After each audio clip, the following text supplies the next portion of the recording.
Buenas, hola Roberto, buenas Hola tardes, Sebastián, ¿cómo ¿cómo estás? estás? Muy bien, por Bien, suerte.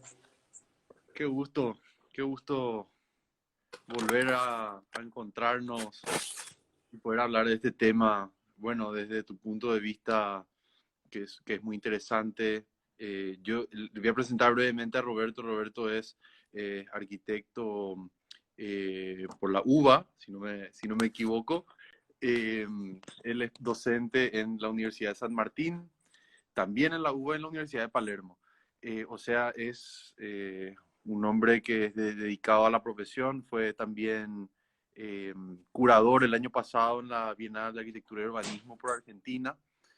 Y bueno, Roberto, si es que me olvidé algo o me equivoqué en algo, corregime. Es un placer tenerte acá, es un placer tener tu punto de vista, también un poco poder comparar las distintas situaciones locales, pero dentro de un marco que nos compete a todos, que es la situación latinoamericana, ¿verdad? De cómo esta pandemia y de cómo la está viviendo cada uno, ¿verdad? Entonces, un poco esto es un espacio de conversación, de espacio de preguntas, un espacio donde eh, estamos libres de decir lo que pensemos y lo que opinamos, ¿verdad? Sobre todo también en el marco de la profesión.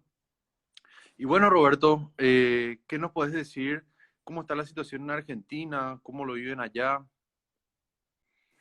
Bueno, antes que nada, Sebastián, agradecerte la invitación al equipo, a Fabiana, a Marcelo, al arquitecto Fanego, que sé que también está encargándose de este espacio, y bueno, valoro que dentro de un espacio académico se abra esta posibilidad, por lo menos de reflexionar, ¿no? De pensar un poco lo que nos está pasando.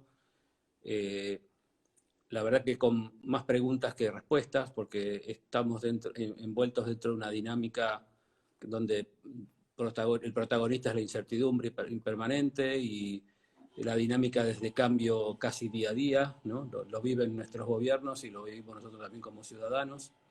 O sea que en ese sentido solamente me parece poder plantear algunas cuestiones que uno va reflexionando o intercambiar algunas experiencias. Y también va a ser un momento interesante cuando todo esto empiece a desandarse y las cuarentenas empiecen a flexibilizarse y vayamos retomando, no digo la vida normal, porque yo creo que la normalidad no va a poder ser retomada, por lo menos en los términos a los que estábamos acostumbrados, pero sí eh, poder empezar a pensar después con más tiempo digamos, cómo salimos de esta crisis que nos afecta a todos por igual y que de alguna manera nos obliga a repensar o a reconfigurar algunas formas de habitar y algunas formas de producir, ¿no? En Argentina, después si quieres comparamos con Paraguay, es interesante Sí. esa comparación, sin ánimo de establecer ni mejor ni peor, sino con un ánimo de justamente de compartir experiencias. Eh, el gobierno yo creo que tuvo una decisión acertada en el manejo de los tiempos. En Argentina se puso bastante rápida la cuarentena obligatoria en relación al primer muerto, que fue el 7 de marzo. Rápida en los términos comparativos con los que los otros países en el mundo tomaron esta decisión de restricción de salidas. Y me parece que en ese sentido el único dato que hoy tenemos para evaluar fehacientemente es la baja tasa de mortalidad que tenemos, ¿no? Hoy estamos en 112 muertos, a casi ya 30 días de aislamiento. Y es lo que un poco plantean los especialistas en ese término de achatar la curva de infecciones y que permita que los sistemas de salud tan frágiles en nuestras latitudes puedan resistir una demanda que se va de alguna manera con los días a crecer de forma exponencial, ¿no? Hoy hay 2.500 infectados más o menos en Argentina. Sin embargo, Argentina está haciendo todavía pocos testeos en relación a lo que internacionalmente se hace, pero el dato duro de la cantidad de muertes y el dato duro de la cantidad de camas ocupadas en terapias intensivas, que es muy bajo todavía, no llega al 20% del sistema, permiten augurar que por lo menos se está manejando con prudencia el nivel de infecciones, ¿no? Esto no quiere decir que todos esperamos que para mediados de mayo, fines de mayo, dicen ahora las autoridades sanitarias, el pico va a tomar su máxima expresión. Entonces ahí vamos a ver cómo nos trata esta situación, pero bueno, se están instalados 14 hospitales móviles en distintos puntos del país, específicamente para la atención de este virus. Se están viendo lugares alternativos, un poco en la línea, y aprovecho para felicitarlos por el trabajo que hicieron en la facultad con los estudiantes acerca de estas nuevas propuestas de atención hospitalaria, ¿no?, para la emergencia. Gracias. Y bueno, un poco en esa línea también se están alistando algunos espacios grandes aquí, de infraestructuras deportivas especialmente, con algunos sistemas de estos tabiquerías que se usan para las exposiciones, ¿no?, de una forma de tabicar para por lo menos llegar a aumentar un porcentaje importante de camas, no para las terapias intensivas, pero sí para los enfermos que necesiten algún cuidado no tan intensivo, pero que sí necesiten estar aislados, ¿no?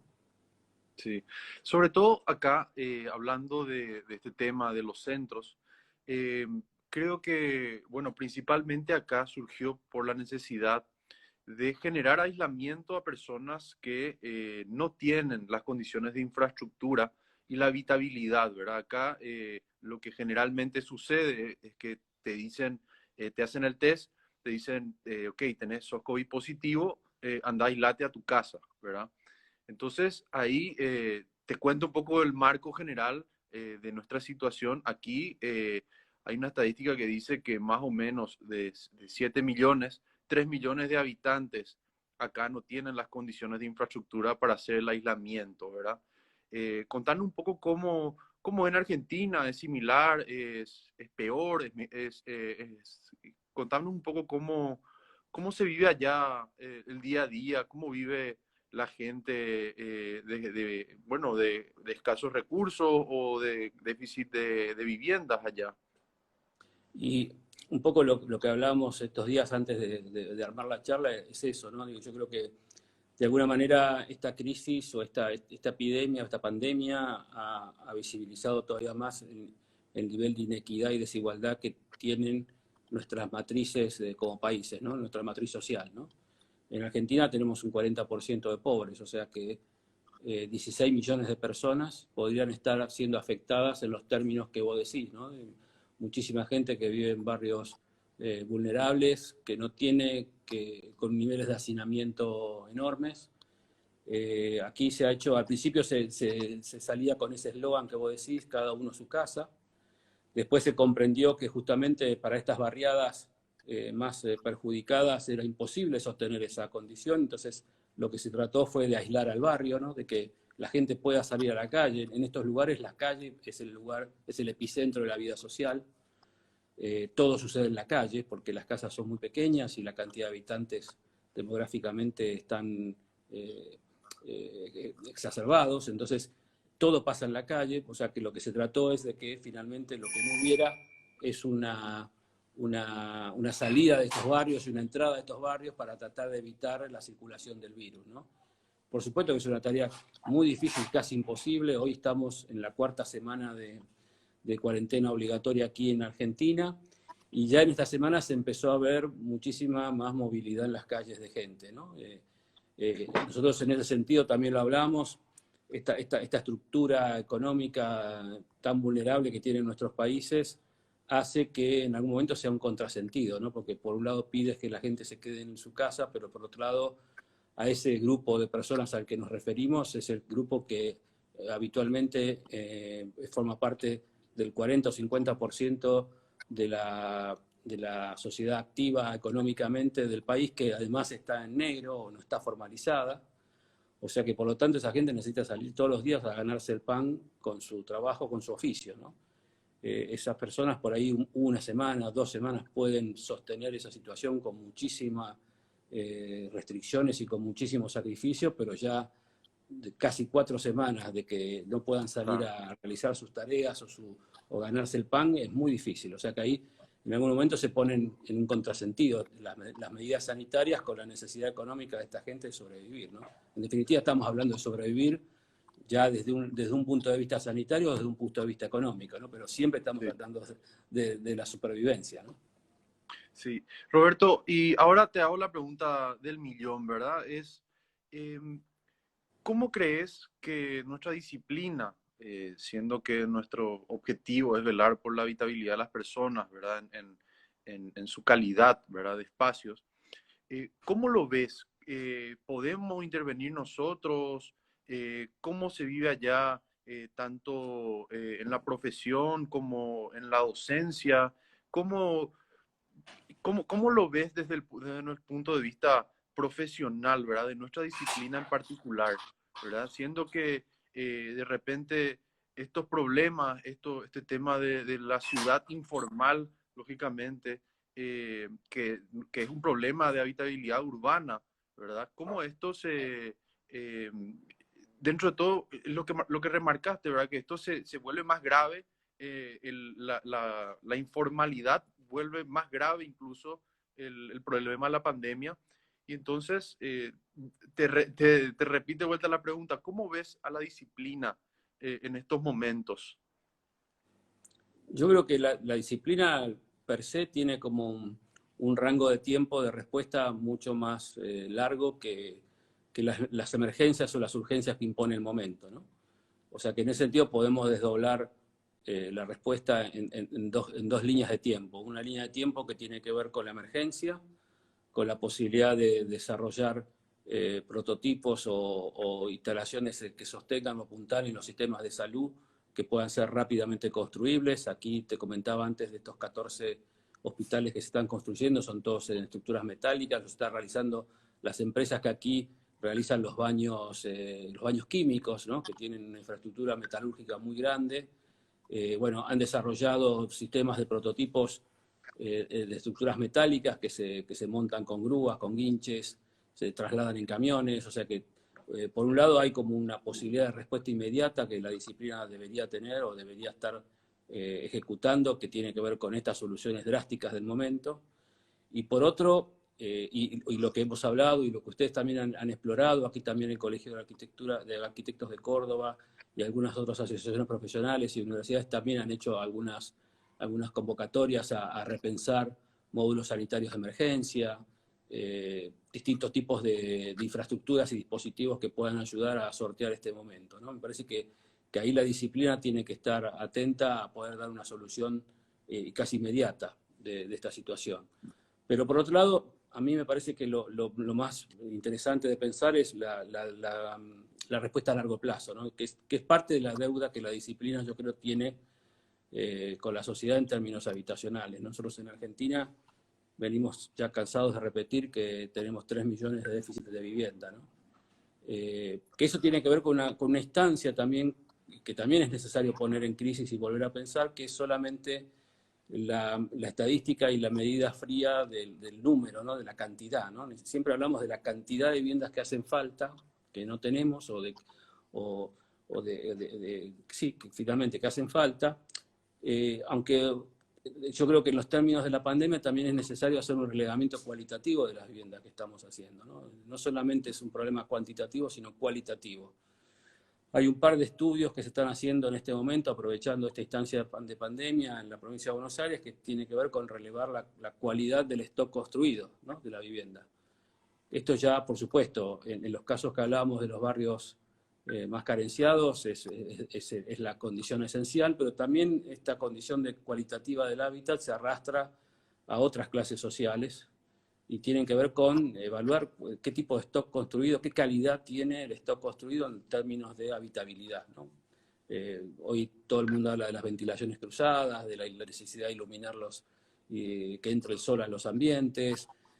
Son todas medidas desde lo sanitario que deberían ser parte de un menú ya por default de la arquitectura y que todos sabemos que no necesariamente eso se cumple en todos los casos, ¿no? O sea que, por un lado, me parece que esta reformulación del hábitat en esos términos, en términos cualitativos, tener estadísticas cualitativas de la calidad de hábitat de los países, me parece que es un elemento interesante que surge frente a esta condición de pandemia. Después, el otro tema está vinculado a repensar la vivienda en los términos de la utilización de los espacios, ¿no? Me parece que hoy más que nunca es necesario volver a pensar las viviendas tratando de jerarquizar los programas, de jerarquizar las funciones, el uso de los espacios, de romper esta herencia que traemos marcada a fuego de esta tradición tan de la forma de vivir en los espacios y no de los modos de vivir en los espacios, no llamarlos por un nombre tan específico, sino que sean espacios que puedan ser justamente flexibles y poder ser modificables o que puedan mutar en el tiempo justamente para acomodarse a situaciones extremas como las que estamos viviendo, que si hacemos memoria se están repitiendo cada vez más cerca, ¿no? La última vez fue la gripe A, no fue hace tanto, ahora estamos con este virus. Pareciera que este tipo de situaciones, de infecciones, van a empezar a ser más recurrentes en el tiempo. Que eso, bueno, nos lleva después a unas reflexiones finales que tienen que ver más a nivel global. Pero volviendo al tema de la vivienda, yo creo que ahí hay un déficit cualitativo enorme que los arquitectos tendríamos que incorporar en nuestras agendas, sobre todo en las universidades, y sobre todo también en el ámbito de la especulación inmobiliaria, ¿no? Que de alguna manera también tiene que hacerse cargo de algunas de estas situaciones. Después está el acceso a la vivienda, que es el otro tema, que es el gran tema para mí, en definitiva, que es ver de qué forma las políticas públicas hacen que la gente pueda acceder a una vivienda digna, ¿no? Y en ese sentido, las universidades públicas yo creo que tienen un rol fundamental al poder elaborar planes o estratégicos para el desarrollo de viviendas junto con distintas delegaciones del Estado, de distintas escalas. En algunas universidades de la provincia de Buenos Aires se están realizando planes alternativos de vivienda popular para poder tener un acceso a la vivienda en combinación con algunos municipios. Me parece a mí que es clave esa mirada, y la otra clave para generar nuevos inputs, para alimentar esa reflexión de la vivienda, es la necesidad de que nuestras facultades de arquitectura se vinculen también con otras disciplinas para poder hacer relevamientos sociales y relevamientos de las nuevas formas de habitar en el territorio, ¿no? Me parece que ahí también está la clave, la necesidad de actualizar nuestros programas. Estamos muchas veces trabajando con algunas agendas que están ya vencidas en esos términos. Necesitamos renovar esas agendas y renovar los inputs con los que trabajamos a la hora de proponer vivienda, ¿no? Muchas veces estamos trabajando siempre con esta idea del cliente invisible que figura, que funciona en las universidades, en los talleres, y sin embargo yo creo que es momento de ponerle cara a ese cliente, de asumir algún compromiso territorial que genere los inputs necesarios para poder producir viviendas que estén acordes a lo que hoy contemporáneamente necesita ese sector de la población que está tan lastimado y tan desprotegido.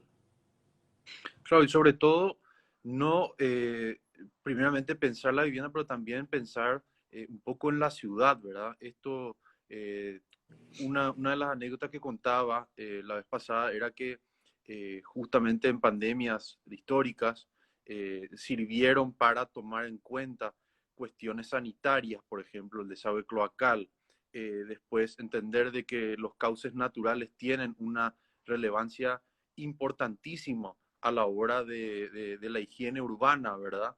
Y por sobre todo de cuidar nuestros recursos naturales, ¿verdad? Entonces, ¿qué te parece a vos, Roberto? ¿Cómo va a ser ese acceso a la vivienda? Es súper interesante. ¿Y cómo crees que esas viviendas van a estar emplazadas? ¿Cómo crees que la ciudad va a cambiar después de esto? No quiero un poco, no quiero decirte, no sé qué hacerte futurología, ¿verdad? Pero es un poco hablando ahora, en este momento, ¿qué crees que va a cambiar también en la parte urbana? A pesar del acceso a la vivienda. ¿Será que vamos a tener las mismas ciudades? ¿Será que va a ser igual? ¿Qué piensan desde allá, desde las universidades, desde tu punto de vista también, Roberto? Yo soy naturalmente optimista, pero en este tema un poco escéptico en el sentido de que finalmente yo creo que las universidades pueden traccionar mucho en el pensamiento y en la reflexión de estos problemas, pero es necesario que la universidad esté vinculada a las problemáticas territoriales y también a las gobernanzas territoriales, ¿no? Me parece que La única forma que esto pueda cambiar, no se puede cambiar de forma autónoma. Me parece que esto tiene que ser una red de vinculaciones políticas, territoriales y la universidad, y el mundo empresarial también de la construcción, para poder generar políticas que sean sostenidas por todos y consensuadas por todos, ¿no? En ese sentido, lo que decías de las cuencas es clave. Generalmente estos barrios, por lo menos en la experiencia de la provincia de Buenos Aires, están asentados justamente en las cuencas bajas, ¿no? En los lugares donde eran terrenos inundables, antiguos humedales, pequeñas lagunas, que servían justamente como reguladores hidráulicos de algunos cauces.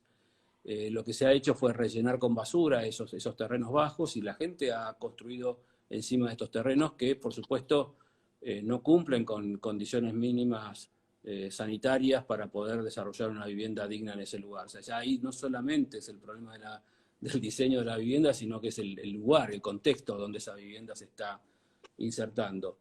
Sobre eso, que ha modificado la traza y los cauces de esas cuencas, además, muchas veces hay políticas gubernamentales municipales que han avanzado con obras que después se superponen con necesidades reales. Siempre se habla, por ejemplo, en estos barrios de la falta de cloacas, pero en realidad, antes que la falta de cloacas está la falta de baños. El 60% de las casas de estos barrios no tienen baños, ¿no? O sea que no solamente se mira el problema en términos de infraestructura, ingenieril, el tema duro de la cloaca, sino que está el tema del baño, ¿no? Muchas de estas viviendas no tienen baños. 60% en muchos de los barrios que los que estamos trabajando desde la universidad tenemos ese relevamiento, ¿no? O sea que va mucho más allá de ser solamente un problema de infraestructura, que también lo es, y es, por serlo, es de un tenor importante, pero también tiene que ver con definiciones que vienen desde el hábitat, ¿no?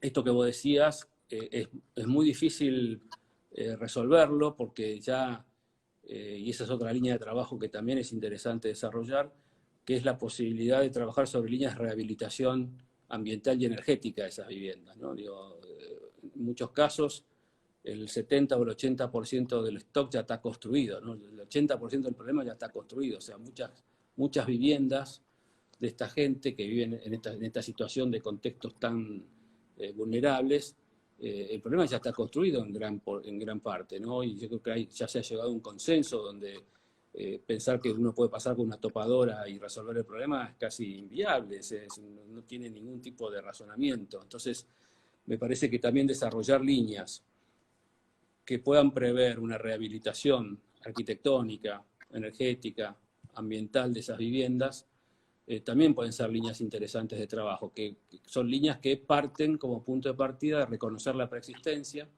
por supuesto de verificar que esa preexistencia cumpla con estándares mínimos de seguridad, de estabilidad, pero que sobre esa preexistencia se pueden pensar nuevas estrategias de proyecto con otros sistemas constructivos, que realmente, como pasa también, que lo he visto en Asunción cuando estuve para la Bienal, la típica de estas configuraciones tipológicas o constructivas es a partir de las estructuras de hormigón y ladrillos huecos, ¿no? De cerámicos. Uno podría pensar en estrategias que, montados sobre esas estructuras base, poder trabajar con estructuras en seco, de madera, de tipo steel frame, o algún sistema en seco que puedan generarle como un forro energético a esas preexistencias, y además poder contemplar a partir de ahí estrategias de ampliación de esas viviendas, ¿no? Que siempre es el tema hacia dónde se amplían esas viviendas, ¿no?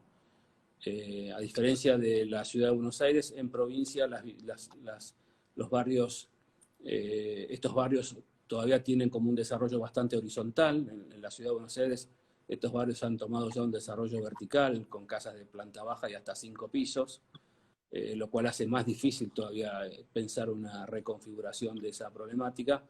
Pero en la provincia de Buenos Aires yo creo que estamos a tiempo de poder producir algunas hipótesis que estén en esta línea, ¿no? De decir, bueno, esta preexistencia existe, de qué manera podemos aprovechar esta energía que ya esta gente puso en el territorio, y poder reconfigurar estas viviendas y recuperar un estándar de confort y de dignidad mínimo, mínimo no, necesario, para que esta gente pueda tener una vida digna en estos entornos, ¿no? Porque hay otra cosa que es interesante también, que también surge de los relevamientos y del trabajo que se viene haciendo en el territorio, que tiene que ver con que si uno está atento a las encuestas que se hacen generalmente en los barrios, la gente, muy poca gente se quiere ir del barrio. O sea, ya hay terceras, cuartas generaciones de gente que ha nacido en ese barrio.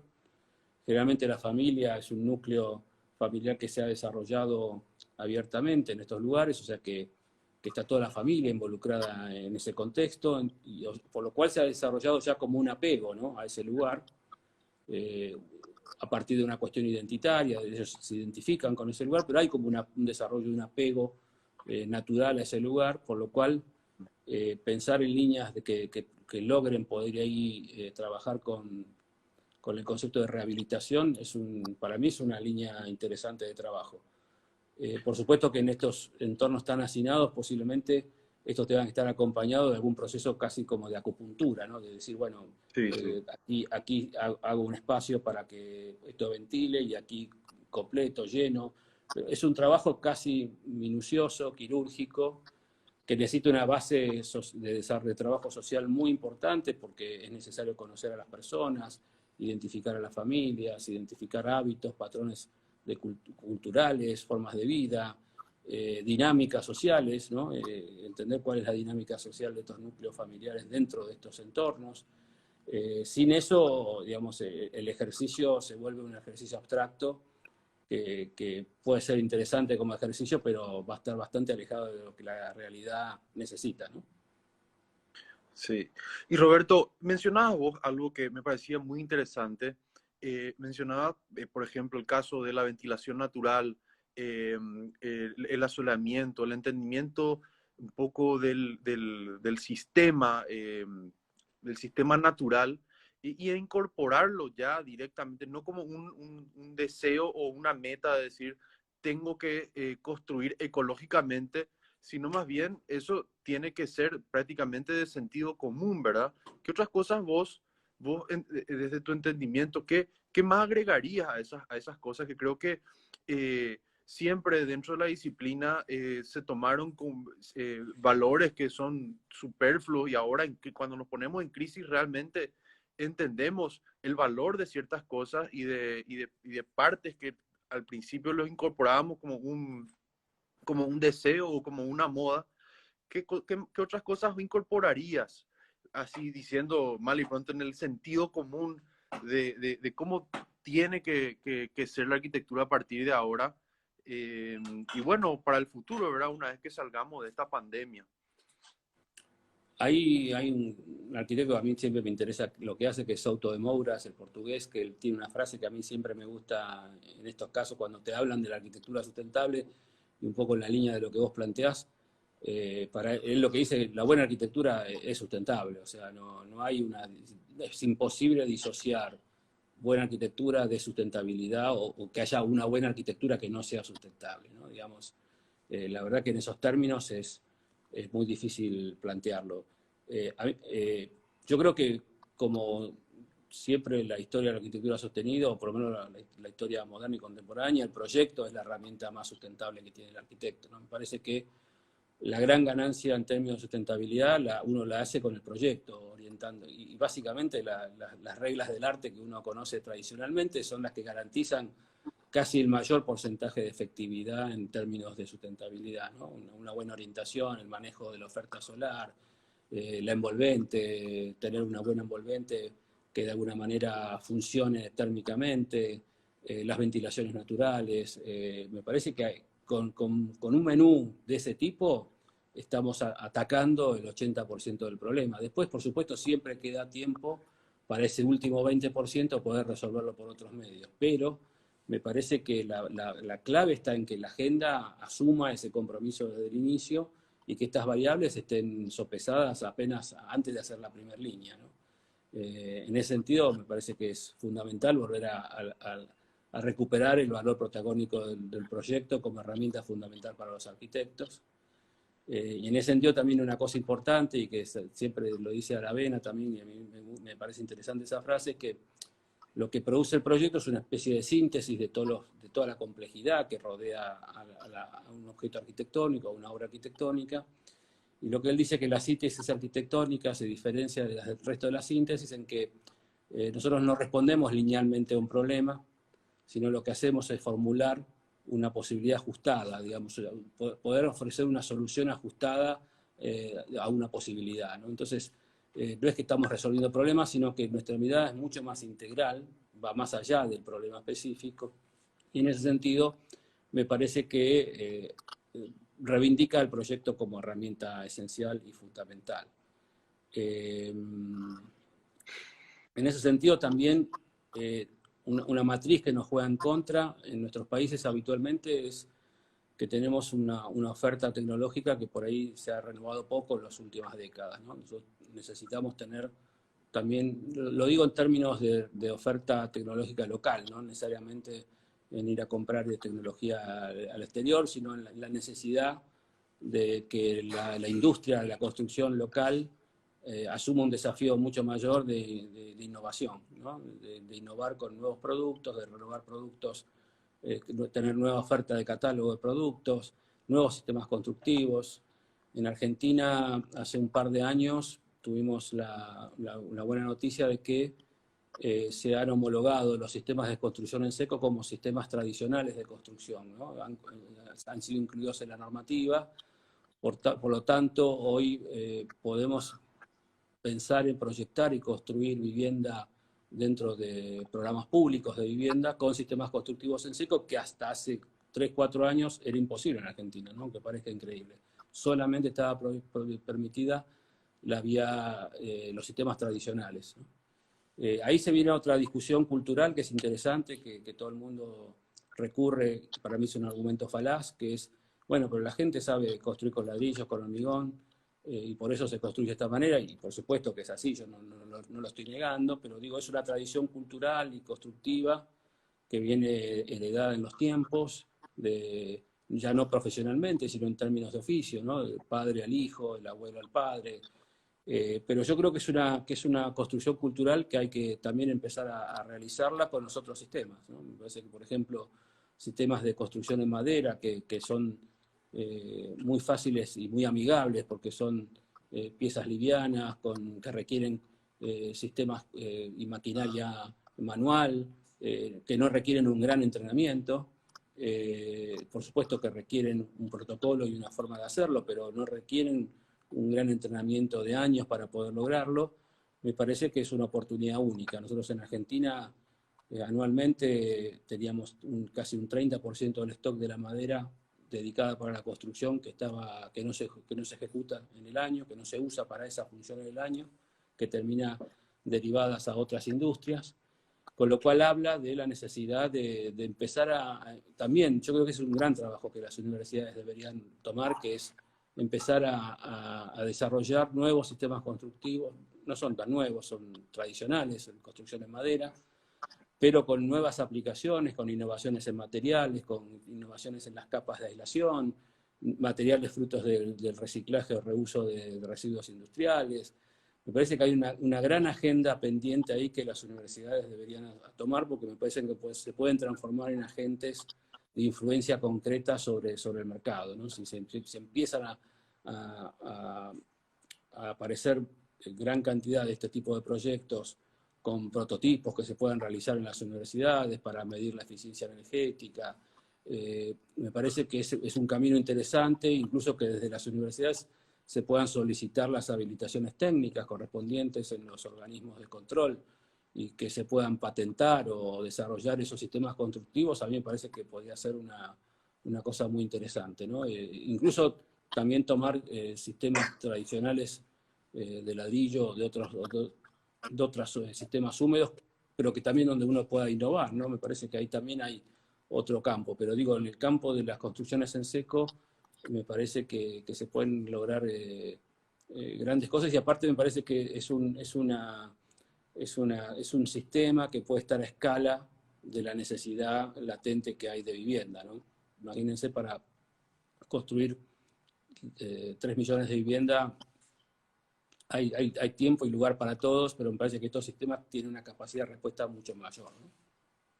Claro, y sin duda también vamos a tener que ir repensando a partir de esta crisis cómo disponemos las viviendas, ¿verdad? Cómo se organizarán, cómo estas van a tener nuevos estándares de sanitarios, sucesivamente también prepararnos para, eh, para lo que se viene, ¿verdad? Lo que vendrá para el futuro, ¿verdad? De esto que hoy nos enseña a que tenemos que repensar la higiene de cierta manera, tenemos que tomar a la naturaleza como parte de nuestro oficio y no como no tenerlo como un objeto o una cosa que va separada.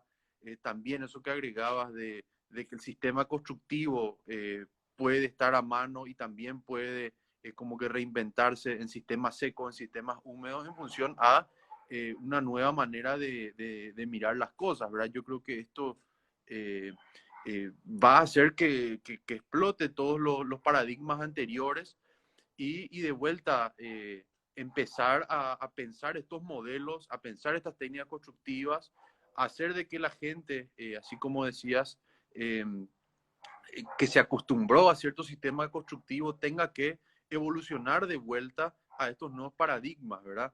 Entonces, ahí donde me parece clave también en la parte universitaria, ¿verdad? El tema de la educación, la formación de los profesionales, también la formación técnica de los profesionales albañiles, ¿verdad? O sea, de los técnicos albañiles. Eh, entonces, ¿cómo crees, cómo está sucediendo hoy la academia ya, ¿verdad? ¿Cómo viven esta pandemia y cómo crees que se van a replantear todos estos esquemas, ya sea a partir de ahora mismo de la educación digital, nuestra capacidad enorme de distribuir información gracias a la Internet? ¿Cómo crees que va a cambiar eso, Roberto? Bueno, con el tiempo, ahora mismo en la crisis y luego de eso. Sí, es interesante. Yo coincido con vos en cuanto a que para mí la universidad es un gran factor, debería ser siempre un gran factor de que introduzca cambios, ¿no?, a la realidad. Me parece que es un ámbito ideal de búsqueda de conocimiento permanente, de experimentación, que generalmente los ámbitos privados no se pueden dar ese lujo, digamos, por llamarlo de alguna manera, ¿no? Y me parece que la universidad, y siendo universidades públicas, tiene como ese deber, ¿no? Casi en su definición esencial, para mí es esta condición de generar conocimiento y de transferirlo al territorio, ¿no? Y en ese sentido, lo que nos toca vivir ahora, yo estuve escuchando todos estos meses de que se habla entre los que están a favor de la educación virtual, los que están a favor de la educación presencial. Yo creo que lo que estamos viendo no es ni una cosa ni la otra. Yo creo que es un modo de educación en pandemia, ¿no?, que es un modo distinto, porque no es ni virtual ni presencial. Lo virtual tiene estructuras específicas, formas de desarrollar los contenidos, formas de presentarlos, para los cuales la gran mayoría de los docentes no hemos sido formados. Lo que estamos haciendo ahora es una especie de adaptación a un mundo, a herramientas virtuales de algunos conocimientos, de algunos contenidos, tratando de llevarlo adelante lo mejor y lo más responsablemente posible. Hay universidades que están más preparadas y otras que están menos preparadas. Nosotros en San Martín hace un mes que estamos ya dando clases de forma remota, de forma a distancia. San Martín tenía ya un campus virtual trabajando hace varios años, o sea que veníamos de una tradición con poco uso de la virtualidad, porque es así. La verdad que nuestras carreras son eminentemente presenciales. Si uno se pone a leer los planes de estudio y la forma en que las carreras de arquitectura, por lo menos en Argentina, son aprobadas por los entes gubernamentales que verifican la calidad de la enseñanza, el 70% de los contenidos tienen que ser presenciales, ¿no? Los planes de estudio lo expresan de esa manera. O sea que ahí ya de por sí ya hay un cambio interesante a reflexionar a futuro. Yo igual creo en que nuestra formación de arquitectos, la condición de taller presencial es una condición esencial, porque ahí es donde se fundamenta esta idea de generación de conocimiento colectivo, ¿no? Nosotros no es solamente le corregimos a un estudiante, sino que todos los estudiantes ven esa corrección, interactúan, se hacen correcciones grupales, se cuentan experiencias, o sea que esa condición de presencialidad es muy difícil sustituirla, por más que se han desarrollado muchísimo las plataformas digitales de comunicación, ¿no? Hoy podemos hacer comunicaciones con 100 personas en streaming y bueno, y eso ha ayudado y indudablemente ha sido un avance, pero yo creo que la presencialidad, por esta condición también que tenemos nosotros de que nosotros pensamos y hacemos, ¿no? Muchas veces el conocimiento de los científicos lo hacen en el laboratorio buscando una verdad y ese conocimiento es un conocimiento que nace de la teoría y después se experimenta. Nosotros teorizamos y experimentamos al mismo tiempo, ¿no? Y muchas veces ese hacer produce mucho más conocimientos que el pensar en algunas ocasiones, ¿no? En nuestra disciplina. Entonces, en ese sentido, me parece que la condición de presencialidad para mí es una condición que va a ser muy difícil que las escuelas puedan mutar.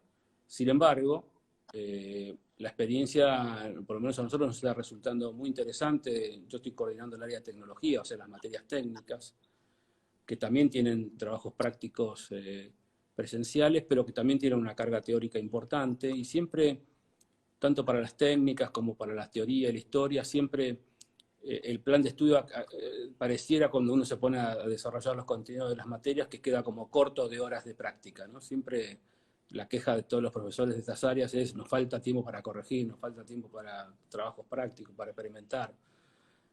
Hace ya varios años, antes de esta pandemia, había varias universidades en el mundo que venían experimentando una modalidad de que las clases teóricas, por ejemplo, se dieran grabadas, ¿no?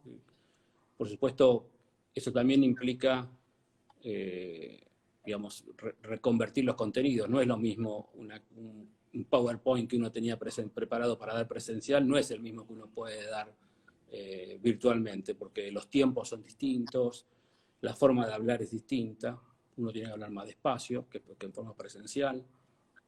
La imagen, que va a ser la que va a dominar ese discurso en la pantalla, tiene que cambiar más rápidamente que en la forma presencial. Presencialmente uno puede dejar una imagen 5 minutos, uno deja 5 minutos una imagen en la pantalla y se duermen todos, ¿no?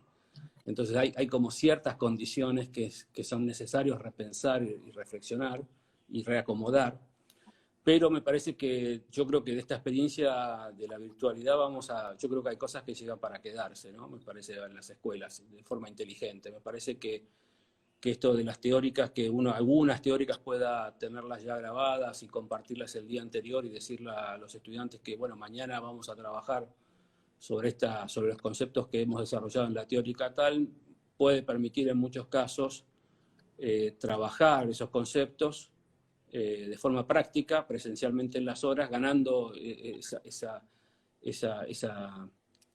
esa posibilidad de tener más horas de práctica, ¿no? De llevada a práctica. No lo digo en términos generales, sino lo digo puntualmente, ¿no? Digo, no estoy diciendo que haya que reemplazar todas las presentaciones teóricas, porque hay presentaciones donde el protagonista es tan importante como lo que dice, por la calidad de ese protagonista, pero me parece que se pueden sacar conclusiones interesantes de toda esta situación. Sí, de hecho que muchos futurólogos de las empresas siempre es como que presagiaban que esto iba a suceder, ¿verdad? De que la evolución del trabajo iba a ser el trabajo en casa. También hay una anécdota que nos cuenta Solano siempre de que Carlos Lim decía que había que trabajar 3 veces por semana, ¿verdad? Entonces yo creo que justamente esta tecnología nueva que estamos probando ahora, ¿verdad? Como que accidentalmente y obligatoriamente tenemos que utilizar estos medios. Y así como decís, Roberto, hay cosas que van a quedarse, ¿verdad? Hay cosas que eso que decías, obviamente, el tú a tú, el contacto es imposible de reemplazar, ¿verdad? Mismo la enseñanza, uno puede estudiar historia de arquitectura en los libros, en los manuales, pero el hecho de tener ese vínculo con la transmisión de conocimiento de parte de un docente presencial es diferente, ¿verdad? Y más que nuestra disciplina es muy práctica, ¿verdad? Nuestra disciplina, a pesar de que abarca conocimiento de todas las índoles, finalmente es el contacto físico, ya sea entre maestro, albañil, y arquitecto, ingeniero, prácticamente algo que nosotros no nos salvamos, ¿verdad? No, de tener ese contacto y de que esto puede ser una herramienta, pero que a nosotros el contacto tú a tú es el que finalmente predomina, ¿verdad?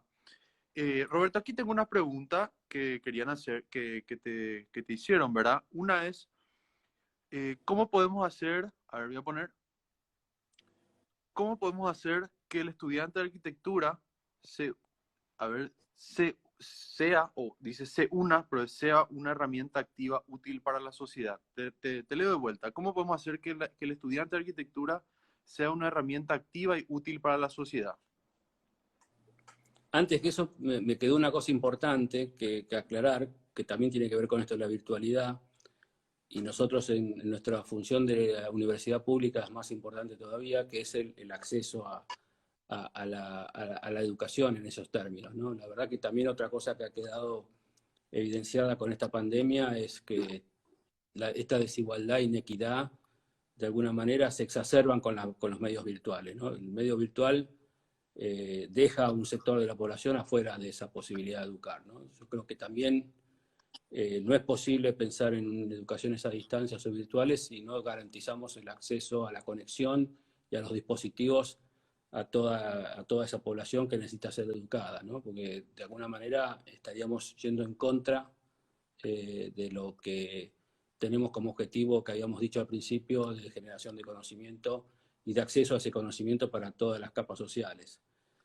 Eh, Nosotros en nuestro caso en San Martín somos una escuela muy chiquita, somos apenas 400 estudiantes, o sea que podríamos ser casi un taller de proyecto de otra universidad, con lo cual nos permitió hacer un seguimiento de cada uno de los estudiantes para garantizar que cada uno de ellos tuviera un acceso a conexión de Internet y segundo, un dispositivo sobre el cual poder trabajar, ¿no? Hay algunos chicos que solamente tienen acceso a Internet a través del móvil, entonces hemos armado grupos entre chicos que tienen móviles y computadoras para que en grupos puedan hacer esos trabajos. O sea que la discusión no es solamente, sería muy injusto quedarnos solamente con la discusión de la forma de dar clases, sino que el fondo de la cuestión tiene que ser el de la presencialidad también, o sea, garantizar de que todos tengan acceso a esa educación, lo cual también nos lleva después a la discusión de si la presencialidad también estamos cumpliendo con ese objetivo, ¿no? Digamos, ahora todo el mundo también critica la virtualidad por esta condición que es real, de sostener las desigualdades, pero también no olvidemos que esa discusión también habría que tenerla con la presencialidad, ¿no? Estamos siendo también igual de justos y de accesibles cuando somos presenciales, digo, también no dejemos de lado esa cuestión, ¿no? Digo, me parece que eso lo quería rescatar porque me parece que es importante, si no quedaba como una discusión, me parece que estábamos teniendo muy superficial del tema y me parece que era importante volver sobre el tema y aclararlo porque me parece que es una condición para mí sine qua non, ¿no? Tiene que, si optamos por esos métodos, tenemos que garantizar el acceso a todos. Para lo cual volvemos a cuestiones más globales que también deja esta pandemia, que tiene que ver con esto, digamos, qué cosas se transforman ahora como en derechos casi innegables, ¿no? Hoy podríamos decir casi que el Internet es como el agua y la electricidad, ¿no? Para los ciudadanos. O sea que tener un derecho de acceso a Internet, por ejemplo, podría ser un dato que deberíamos garantizar de aquí en adelante, lo mismo que en el caso de educación, garantizar los dispositivos necesarios para que los estudiantes puedan tener acceso a las herramientas, las nuevas herramientas de educación. Con todo este lío, el otro día escuchaba en Nueva York, por ejemplo, hay un déficit de 100.000 computadoras, ¿no? Sobre todo, por supuesto, en la zona de Harlem, Bronx, pero en las escuelas primarias y secundarias hay un déficit de 100.000 computadoras en Nueva York, ¿no? O sea que yo creo que esta pandemia ha desnudado indudablemente estos modelos de desigualdad e inequidad que ya no hacen solamente, por supuesto que se agravan y se acentúan en nuestra región, pero que son comunes al primer mundo y a todos los países del mundo, ¿no? No hay ningún país que haya resuelto, muy pocos, estas condiciones de inequidad en términos de acceso a la educación. Sí. Bueno, Y lo que Roberto, me habías quedan, preguntado, ¿qué era? sí, quedan Exacto. 8 minutos. Bien. Voy a un espacio para las preguntas. En la que te leía era cómo podemos hacer que el estudiante de arquitectura sea una herramienta activa y útil para la sociedad. Y a mí me parece que el estudiante per se, si es parte de esta visión que hablábamos antes, donde la universidad se transforma en un generador de conocimientos y transferencia al territorio. Me parece que es la mejor forma de que el estudiante se convierta en una herramienta de cambio. Solo no lo va a poder ser, sino que va a ser siempre con todo el respaldo de la universidad atrás. Pero después cada uno en su vida profesional, si sale con este ADN, va a ser más fácil que se produzca el cambio en esos términos, ¿no? O que podamos transferir algunas de las herramientas y algunos de los conocimientos que estamos formando en la universidad al territorio en esos términos, ¿no? Sí. Aquí te leo otra pregunta. Eh, ¿Cómo respondería a las personas que plantean esta situación como una guerra de clases sociales? Un poco volviendo al tema que estábamos debatiendo, ¿verdad? Yo no sé si es una guerra, yo creo que lo que hace es exacerbar las diferencias digamos, ustedes han escuchado que en los últimos años en Argentina, en la última década, se ha hablado de la grieta, ¿no? De que se ha instalado una grieta. Yo creo que esa grieta siempre existió. Yo creo que lo que está sucediendo con esta pandemia es exacerbar uno de los frutos de la globalización, que ha sido la inequidad y la desigualdad, ¿no? Y la injusticia en términos de distribución de la riqueza, ¿no? O sea, ahí hay varias cosas interesantes para pensar en esos términos, ¿no? Ahí leía hoy, esta semana leía un reportaje muy interesante, una entrevista interesante que hizo Bruno Latour, que es un filósofo y un sociólogo muy interesante, que siempre ha estado muy vinculado a cuestiones de arquitectura, o que muchos arquitectos han tomado como autor de referencia, ¿no? Y él hablaba, que él se proponía, por ejemplo, en términos positivos, pensar cuáles serían las actividades que uno desearía, aprovechando que estamos en un reset, ¿no? El mundo paró, parecía que era lo que nos venían diciendo hace muchos años, que era imposible que el mundo parara, ¿no? Y sin embargo el mundo paró, ¿no? Dejó de producir. ¿Qué actividades uno desearía en este reset del mundo que sigan y cuáles no? ¿No? Digamos, podría ser un ejercicio interesante. ¿Qué actividades uno diría que no deberían seguir? Ahora, para esas actividades que no deberían seguir, hay actividades que se podrían reemplazar, que se podrían sustituir. Y tercero es qué pasa con las personas que hoy están afectadas a esas actividades, cómo se reconvertirían, ¿no? Digo, no hay soluciones mágicas. A mí los que plantean esta idea de guerra me parece que es una mirada muy superficial del problema. Me parece que los problemas son mucho más complejos y no son, como decíamos en un momento, no hay una solución para un problema, sino que hay varias soluciones para un problema o hay alternativas posibles para un mismo problema. Y en esos términos me parece que esta es una oportunidad única que estamos viviendo, que es la que nunca uno pensó que podía ser, que el mundo se pare.